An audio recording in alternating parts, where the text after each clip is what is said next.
Hey everyone, John for Popeye's Postcards. Today we're going to do hopefully a relatively quick Q&A.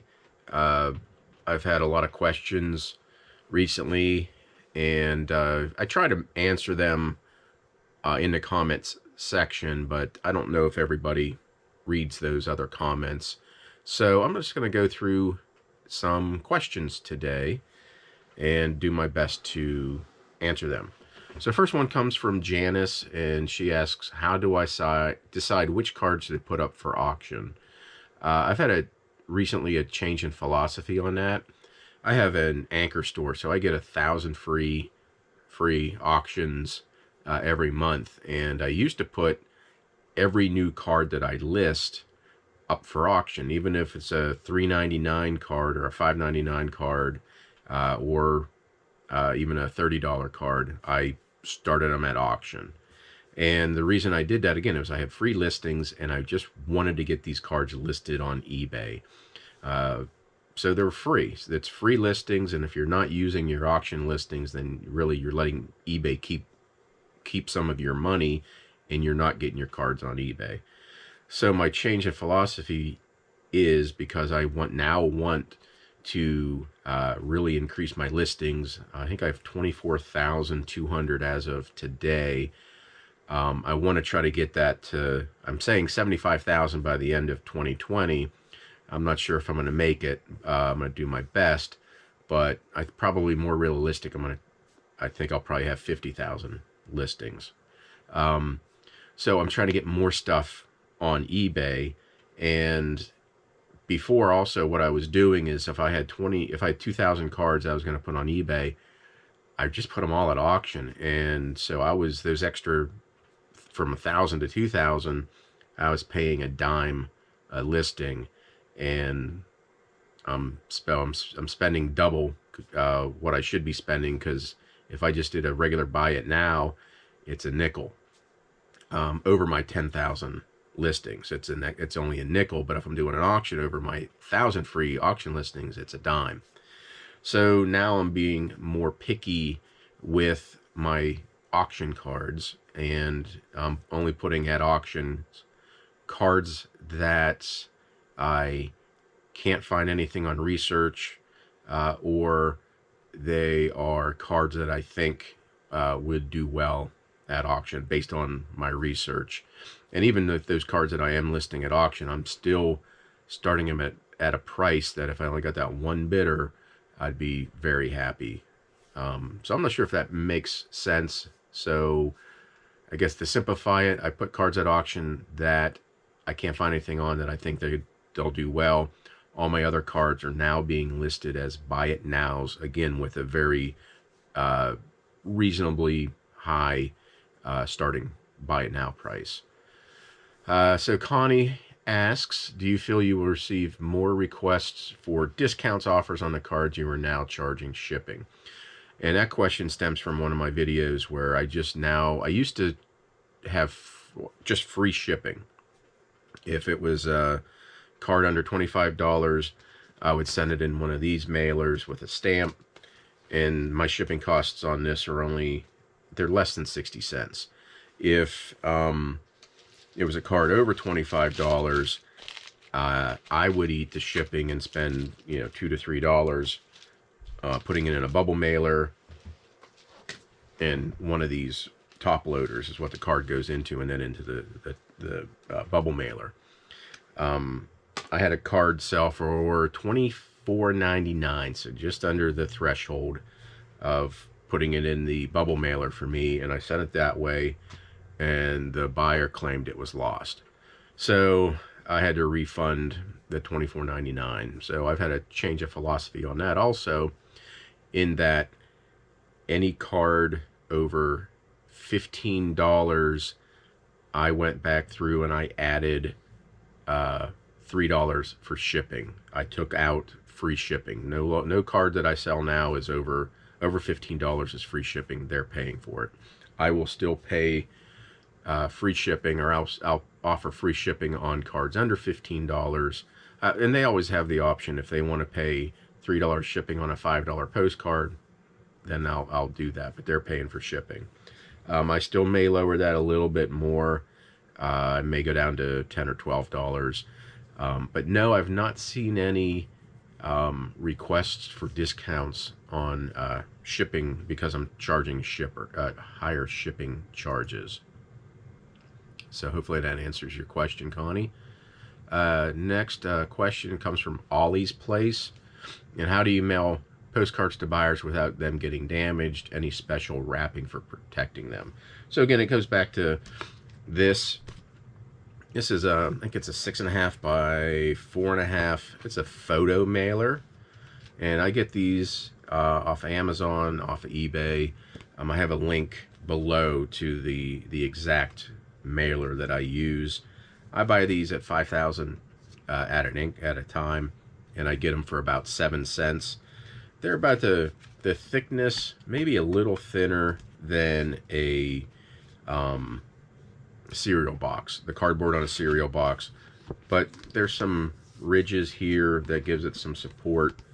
I have sent probably 20,000+ postcards with this envelope, and I've had one damaged. The buyer sent me a picture. It got caught in the sorter and it was ripped and it damaged the card. But that was 1 out of 20 to 25,000. I think those are pretty darn good odds that this will make it securely. I've seen other sellers on YouTube. They'll go out and buy boxes and cut those down into, or fold them into nice thick cardboard, I guess sandwiches, really about the best way you could say. And that does a terrific job for packing, and cardboard's cheap, but I look at it as a time and quickness factor. It takes seconds to put a postcard in that mailer and mail it out, and I don't want to get into cutting cardboard into sections and all that. And truthfully, I've seen some of the cards that I've bought from other buyers is they will actually tape this onto the cardboard, and I've almost damaged cards trying to get the postcard off the cardboard.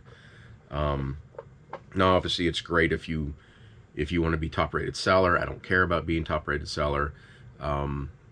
It's great to have tracking on all that stuff, but again, I don't do that. The only other special protection are these sleeves, and you can get them for about a penny each. And every card that I list and store, it goes in one of those.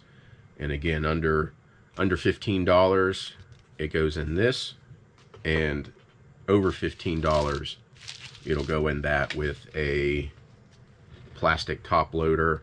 And you can I have links to these down below, and I have a seller or a business account with BCW Direct, so I can get these for about 20 cents each.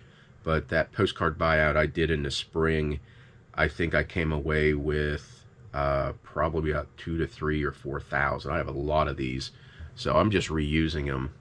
You can see, I don't know, you may not be able to see on the screen, but they're kind of dirty, but I'm just using it to protect the card. So Daryl asks that I had mentioned Texas postcards are hot right now, and what is the appeal to those?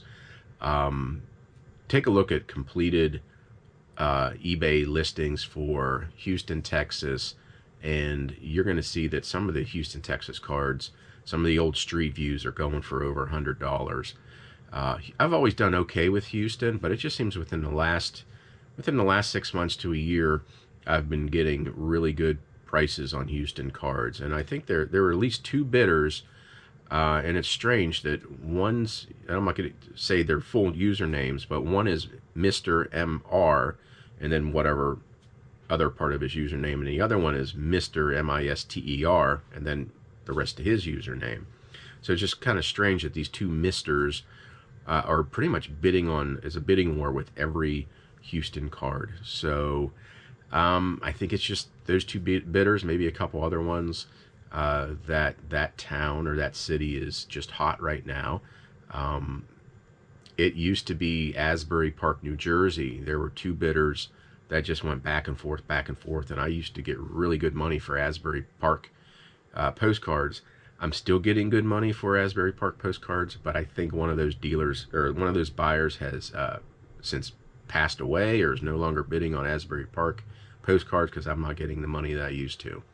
So I think that's what the appeal is right now. I think there are just two, maybe three collectors that really, really want Houston, Texas postcards and are willing to pay big money for them. Milkcap asks, how many postcards am I up to now? And this is based on my video where I show you the 90,000 postcard buyout. I've really lost track of how many postcards I currently have. I'm thinking I'm around 350, maybe even 400,000. I think I had about 250,000 before I did the buyout in last spring. That was about 40,000 cards. Between then and now, I've bought off of eBay probably another 5 to 6, maybe even 10,000 cards from various buyers. All the cherry picking I've done, and then the 90,000 card buyout I just did. I'm confident to say I'm over 350, probably approaching 400,000 cards. It's a lot. It's almost, well, it's not almost. It's hoarding. Pretty much I'm hoarding cards, but I know eventually I will make it through all of them. I'll cherry pick out the ones that I want to sell on eBay. I will lot up. I will then put the other ones into dollar boxes and quarter boxes to vend at shows and the postcard club. And then eventually, after I've sucked as much value as I can out of those cards, then I'll start lotting them to, specific states. Like here's 200, Pennsylvania cards, maybe even to topics. But I have a lot, and they will bring me a lot of money, hopefully. This was a question that someone asked me actually in person. This is from Cliff. Do you think you'll hire someone? Because I told him my plans of 75,000 postcards, and I don't think I will hire anybody off the streets. If anything, my daughter's a teenager now. She's going to start needing money, and when she's off for summer vacation, I'm going to pretty much put her to work. I'm not going to make her work all day for free, and I'm going to pay her. I'm going to pay her probably more than I really should, but she's going to help me during the summer, a couple hours a day, either packing, scanning postcards, sorting them. But so I guess technically I'll hire my daughter, but I really think, right now I have 24,000. I can easily handle that many listings and with the packing. So we'll see when I get up to at least 50 how that goes. I don't know if I'm just selfish. I like to do things my way. I have a very set routine and process, and I'm sure I could teach that to someone, but I like to be in control. So we'll see. We'll see how it goes, and if I actually do need to hire someone. But right now, I don't think I am. Which means also if I go on vacation, I've thought about this. If I have 50,000 listings, before I would just extend handling time, and then come back and pack up a couple hundred postcards. But if I have 50,000 postcards listed and those selling, I could come back to thousands of, after a week I could have, 1,000 orders to go out, and that's a lot to try to do. So I think what I will probably do when I go on vacation in the future is just like hide the store for that week, or maybe that last 2 days of vacation. Then I will reopen my store. I could probably handle a couple days of sales on 50,000 postcards. So we'll try that. Okay, Paula, Miss Feldy, she asked, what is a reasonable price range when you're buying a huge postcard lot? Are you trying to pay 10 cents per card or something like that? or are you willing to pay more? If I'm buying a lot of postcards on eBay unseen, obviously the cheaper the better. So I guess that's the same philosophy with buying lots in person. Yeah, I always try to get 10 cents in person. You at least get to touch on, you can't go through 90,000 postcards. So what I do is I just look at boxes, just take a random sample, or these crap cards or these good cards, and then I just count the number of boxes. And each one of these boxes, can hold about 650 or so sleeved and 750 unsleeved. So I just kind of use a rough average of 700 cards per box, and sometimes I'll even go lower at 600 cards per box, because not every box is going to be completely full, and some are going to have as many jammed in as possible. So I just kind of use a rough average of 600 or so per box times the box, how many boxes times 600, and then I'll start, I'll have my calculator out, and I was like, okay, how about at a nickel? Or if they're much better cards, at a dime. So that's kind of how I do it. This last box buyout I did came to like $37 a box, which again is right around a nickel. I would pay more. I don't think if I ever bought one of those huge box or huge buyouts, I don't think I'd ever go to 50 cents or a dollar, because then you're obviously going to be talking, thousands and upon thousands, could be a 10 plus thousand dollars, and I'm not there to buy. So I'm always going to lowball them and stay as low as possible. Jennifer asks if there's any books for beginners. There are several books, and I'll show you here at least one in a second. But really, the best place for beginners is a website called metropostcard.com, and I've done a video on that. That's probably the best for just general postcard knowledge. That's the best website, book, anything you want to call it. That's the best I've found. But if I would recommend any book, it'd be pretty much anything by this J.L. Mashburn. This happens to be the Artist Signed Postcard Guide. I've been in this a lot recently with all of these Valentine's Day cards listing. I've been in this. I'm just keeping it here because I've been using really the index, because some of these cards, all I can see is like the last name maybe starts with an H and there's an initial, and I'm able to go through this the index and find the artist that way, and then they'll have a page number corresponding to what postcard they have listed or whatever, and then I can go to that page and say, oh yeah, that looks like the same style, so yeah, that's definitely a Francis Brundage card. So yeah, anything by J.L. Mashburn. I got all mine off of Amazon. I got the used books for, I don't know, $5 or $6 instead of spending, the 20 some or so for brand new books. And these were printed, I think, in the 80s or 90s.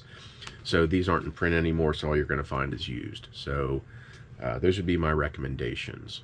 Design Your Cards asks, do you think it's better to pay more to source better cards, like that big, probably talking about the box of Valentine's Day cards, or source large box lots for pennies per card? And it's pros and cons of each.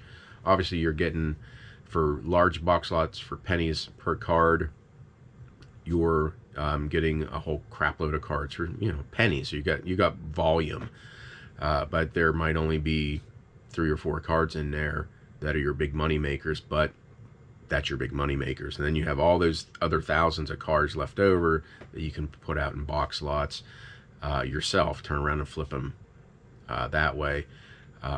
Or do I source postcards by what you've seen, cherry picking other dealers at the antique mall? And I think I've shown that I've been fairly successful both ways. Obviously, yeah, I'm putting out, $700 up front for only, 100 cards or so.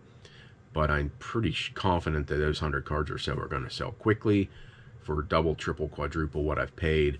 And it's just a lot more work with the bulk lot going through and cherry picking that way. So I like both methods. I've shown both methods, and I enjoy both methods. So I'm not sure. Hopefully that answers your question. EMT in Ohio. What kind of computer do I use? He finds his, or she finds his, theirs slowing down from all the data. For what it's worth, I use a Dell XPS 8930 with an Intel Core i7 3.2 gigahertz, 64 gigs of RAM, and I have a terabyte SSD solid state drive. When 2 years ago, or last year, 2 years ago, knowing that I was going to be ramping up to full time and a lot of listings, I spent a lot of money on pretty much it was a custom put together computer because I couldn't get this from Dell's website. So I went through Amazon. I think it was just a third-party reseller that put all this stuff in there. I'm not a computer guy at all, so I will put the money out to to upgrade everything. So this is 2 years old. It's still doing well, but the computer I use downstairs for my it'll become my packing area. It's 5 years old and it needs an upgrade. The computer downstairs will not handle 6-bit anymore. This computer up here is what I use for 6-bit. Okay, Danielle asks what kind of top loader I use, and I talked about it briefly. I get these are a Postcard, standard size Postcard top loader. I can get them from BCW, you can get them from Amazon, but when I buy in bulk, they're about 20 cents each, 22 cents each. And then I also use this larger size for, I think these are about 4x6, for my continental size cards. And there's a little bit more expensive, probably about 30 cents each. Okay, Chad asks, how do you decide what cards go to eBay and what ones go to hippostcard.com? All my postcards listed on eBay go to Hip Postcard. Hip Postcard has an automatic sync with eBay, so I don't have to do any direct listing to Hip Postcard. They just take everything synced. They sync everything from eBay onto Hip Postcard, and if something sells on Hip Postcard, it'll automatically end on eBay. And vice versa, if something sells on eBay, it'll automatically be taken off of hippostcard.com. So it's if I had to direct a list to a site, I'm not sure if I would do it. The only one I may consider is delcamp.net, which is more of a worldwide postcard selling site. I think they have like 42 million postcards listed on that site. They used to have a sync with eBay. They got rid of it. But if they ever brought that back, I would definitely sync to delcamp.net, and I may start listing on there my foreign cards. Quentin asks, that saw one of my videos where I repaired a card with clear archival tape. How often do I repair cards? Truthfully, not often. I don't know where my tape went. I just had that tape here, and I don't know what I did with it. It kind of looks like this. Same colored box, same company. This is actually linen hinging tape.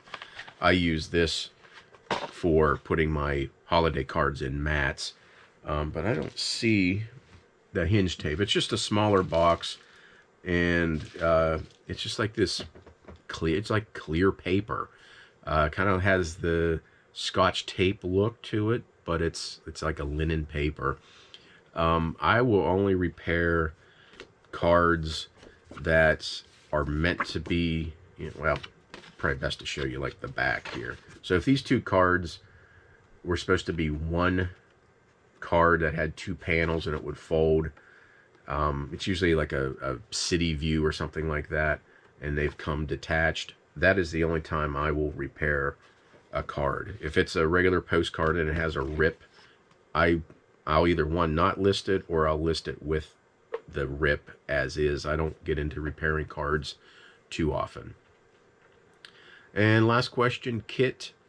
I think some of these questions came from my email, and I apologize. I've not done a really good job of monitoring that email or answering questions there. So answering Kit's email question, if you shipped out a card, say for $8, and since I use a first class stamp, there's no tracking, do you think if people claim they never got the card? I do have tracking. There's a site out there called letter-track.com, and they offer a tracking service. And what they do, and it's for first class, I can't get my fingers on here. It's for first class mail. And what they do is I buy labels from them, and it puts this barcode across the bottom. And if you look at any piece of first class mail that you get, a birthday card from grandma, it's going to have that barcode. And this company is able to track that barcode as it makes its way through the post office. The post office can track first class mail, but it's their system. Like if you call the post office and say, I want to track this barcode, they're not going to be able to do it for you. They're not, and there's a number associated with that barcode. You can give them that number, but they're not going to know what they're not going to be able to track it. This company figured out a way to track that. It's not perfect. It'll show you as it's scanned through sorting centers in the post office, and it'll give you a best guesstimate that it should be delivered on this date. 95% of the time, hunky-dory, no problems. It's delivered as said, but that other 5%, there's a delay. It might get misrouted. They may put it in the wrong mailbox. I've had a horrible December. Horrible December with buyers claiming they did not receive their card. I think I'm usually about 1 out of every 500, so which is usually about one a month or so. I had 10 in December, and I sent a lot more out in December than I normally do, but it was probably 1 in 100. It seemed like, so I had a lot of people saying that they didn't receive it. Now, out of that 10, I think there were about 7. The card either showed up, they had already received it and forgot that they received it, or someone else got it and didn't tell them that it came. So I think I had 3 that were insistent they didn't get it and they wanted their money back. And I refunded their money, no questions, no problems. But there were, out of that 3, there was 1 insistent they didn't get it. Letter tracking says, well, they should have received it this date. I just got it back in the mail earlier this week. I mailed it November 28th, 27th. It was right around Thanksgiving. It was supposed to be, and they were just 40 miles down the road, if that. And it should have been there like in 2 or 3 days. They never got it. A month later, a little over a month later, I get it back, and it said that there was an address problem. So, there are people out there that a lot of people claim they never got the card. 7 out of 10 are impatient, thinking mail is going to get across country in 4 or 5 days. That's not the case anymore. If I wanted to mail a letter to my next door neighbor, for me, 10, 15 years ago, I could take it to my local post office and they would have a local mail slot. You put it in there and they would get it the next day, sometimes even the same day if you got it to the post office early enough. Now I put take the mail to the post office. For me, it's going to go to Baltimore, and from Baltimore, and then it's going to come back here. And there's a couple sorting centers it could hit too. So it'll take 3 days for me to mail a letter to my next door neighbor. So people still think that mail goes across country in 3 to 5 days. It doesn't. There's all these sorting centers.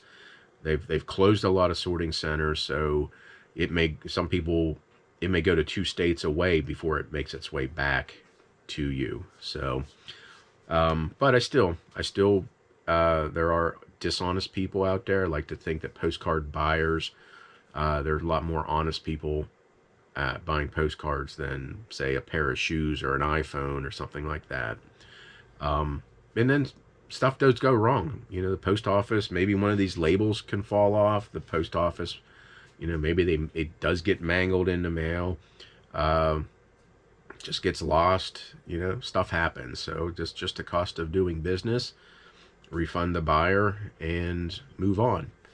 So I think that's it. Hopefully I've answered some people's questions that they've had.